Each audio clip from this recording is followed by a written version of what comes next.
Ani wame mziti no wija kuima mapromo. Adamu kwao. Aliwaye. Yes.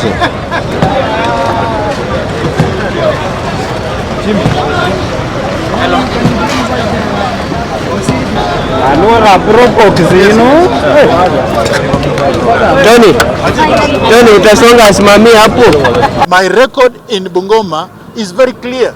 My record in Bungoma, everybody knows. Yes. People know that this stadium was started by one Wycliffe Wafula Wangamati. I cannot be the person against such development. This dual carriage that they are talking about in Yonaweka Mata ilianzisha na Wycliffe Wafula Wangamati. Hospitali yenye iko hapa ilianzisha na Wycliffe Wafula Wangamati. Even the worst of all, the market ya Chebukube yenye alitaka kwenda kuanzisha ilianzisha na Wycliffe Wafula Wangamati. Wherever you can run around and say so many things, but one thing that you can never succeed is removing the name of Wangamati from the people of Bungoma County.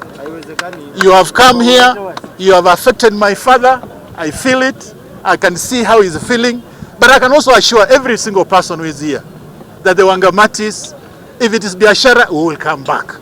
We will get more money, we will find a way of building more business, and we will do it. Mungu ni ametupatia hii biashara, atatupatia nyumba ingine na tutajenga.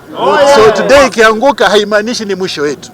Leo wametuangushia hii, kesho Mungu akijalia tutatafuta ploti na tutajenga ingine. Biashara, you know you can do this. But one thing that you cannot take something from someone, it is the brains they have. Those brains huwezi mnyang'anya.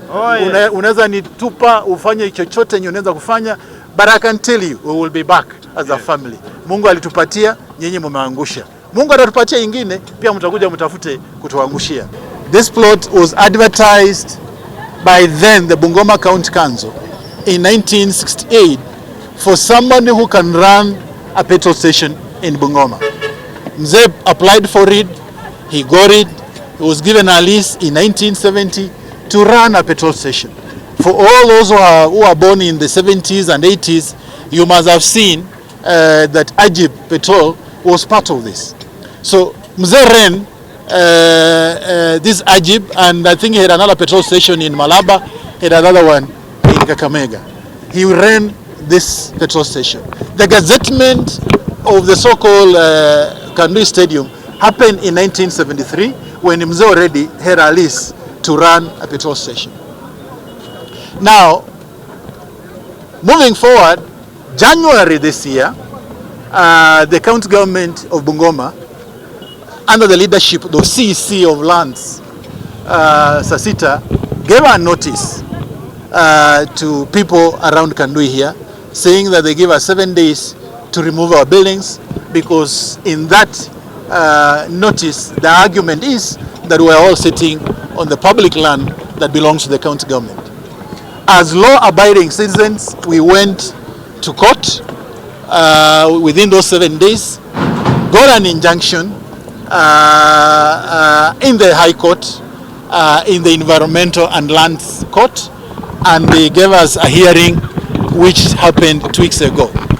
In the hearing of 2 weeks ago, the judge found it better that he gives an extension of the injunction for a further 6 months so that we can now hear the whole case. Now, my first question is, one, why does the county government, if they believe that this land belongs to the county government, if they believe very, very strongly that Mzee Patrick Wangamati grabbed this land, why then make that decision to come and forget what is going on in the courts? We have an injunction, we have a hearing in 6 months, we have a ruling in 6 months. Why wait? Why not wait for 6 months and then you can make a decision about that? We are very law-abiding citizens. If today the court came and said that we sitting on the public land, I will have told my dad and my family that let's move out, because we must respect government and we must respect courts. Analyzing what is going on in Bungoma, I can tell you without any fear of contradiction that this is about politics of 2027.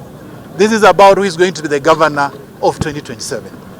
The Speaker of National Assembly in 2 occasions. One, when I was present in the funeral of the mother of a colleague, a former colleague of mine, Mutahi, where I was there, and he said that they must pull down this building.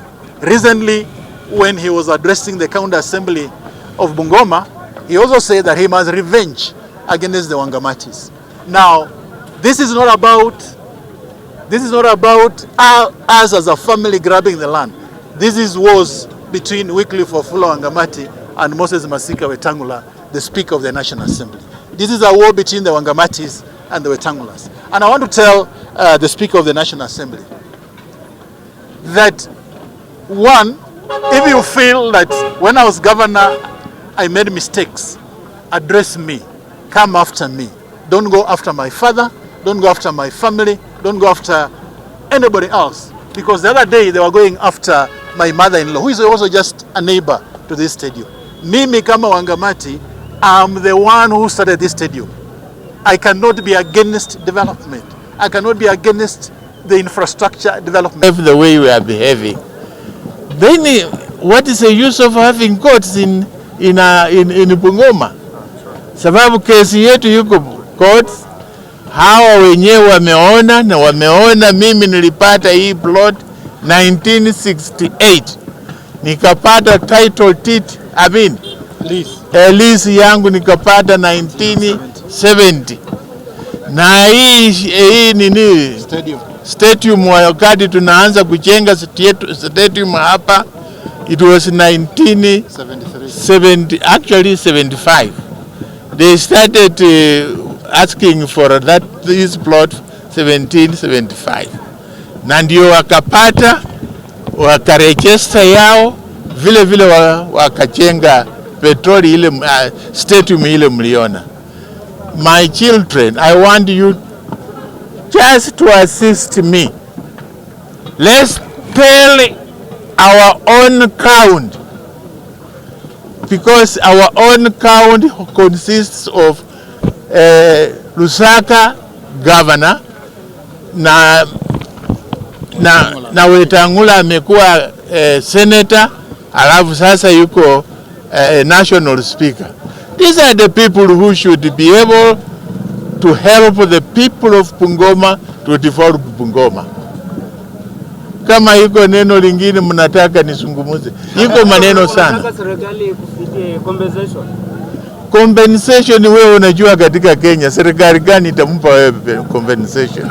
So utaenda koti, na ukienda koti ni ya serikali. Sasa utapata wapi compensation? Thank you. I'm an investor in Bungoma. Sasa kama investor tukichukua vitu tunafunja vile tunafunja, na serikali ndio ilinipa hii plot na wanafunja, surely sisi katika Bungoma tunaenda wapi? Mimi naona this is very frustrating. Kama mimi ni mtu ambaye naitwa kuchukua udongo au grabbing, mimi nimekuwa Webuye, mimi ndio nilianzisha Webuye Town Council. Kama hiyo ningechukua grabbing, huko ndio ilikuwa nafasi ya kugrab kama ni mudi ya kugrab. Lakini nimetengeneza Webuye vile mnajua, nikaweka lami kwa barabara, nikajenga hospitali kubwa kabisa. Na hiyo msaada nilipata kutoka African Development Bank. Sasa watu wetu, mimi nataka mchukue hii neno, na lazima we must ask, how do we develop our own towns if we are going to behave the way we are behaving? We need the advertised we made an application, wakanipa letter of allotment, niko na letter of allotment, niko na plans, niko na lease 99 years. Sasa kitu gani ingine? You have paid rates and rents. I've been paying rates and rents every year. The government approved the plans. The government approved the plans, and there I am. Na mimi nimekuwa Pan-African paper mill ikiingia hapa, nilikuwa Nzoia Sugar ikiingia hapa. Those were the days perhaps I could have attempted to grab, but I never grabbed anything. After all, this is our count, and please, let's find out that we want also leaders, our own leaders, give us up, come and sit with us. If there is anything wrong, we discuss and agree with you people all.